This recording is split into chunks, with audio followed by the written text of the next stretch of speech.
大家好，我是刘红云。今天呢，我们开始讲12元穴。那首先呢，第一个，我们按照这个经络的流注次序，首先肺经的元穴，太渊。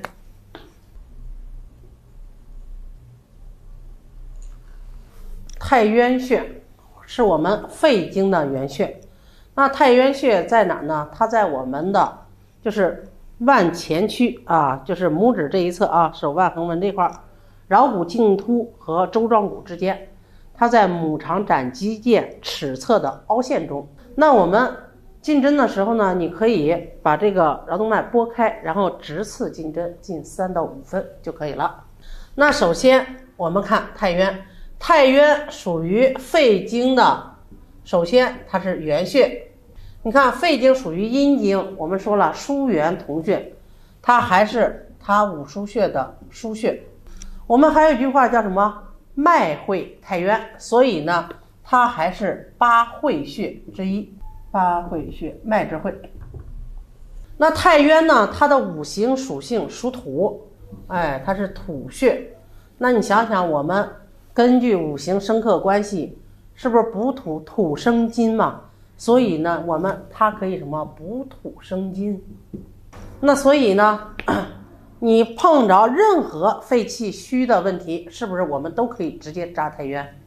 那太渊在临床使用中啊，它的治疗范围呢，分3个板块。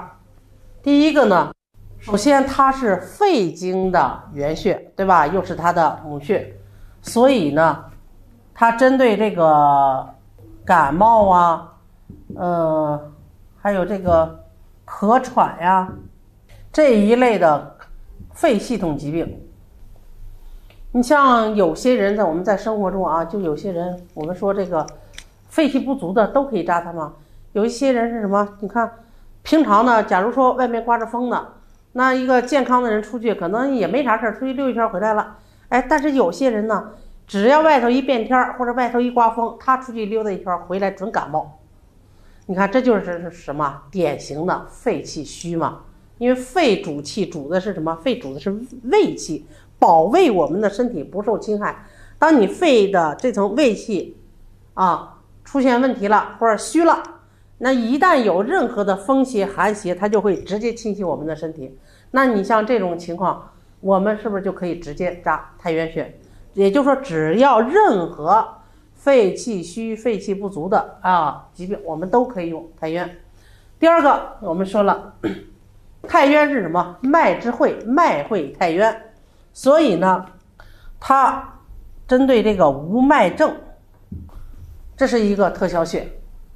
你像有些的就是我们身体的气血不足造成的我们的脉动无力运行就会产生这个无脉症。那因为它是脉之会，所以呢，太渊针对这个无脉症效果极好。那除此之外呢，我们说了每一个穴位呢，它都有一个局部治疗作用，也就是说你这个穴位在哪儿，它就治疗这一片的问题。那你看太渊穴它在这个位置，所以呢，它是不是可以治疗这一带的问题？所以第3个呢，它可以治疗什么？就是手腕的疼痛，还有小臂的疼痛针对这几个问题，我们临床用的最多的是这个层面的问题。那这个呢，就是我们的太渊穴，肺经的元穴。今天呢，关于太渊的分享就到这里。如果大家喜欢针灸，请大家继续关注我。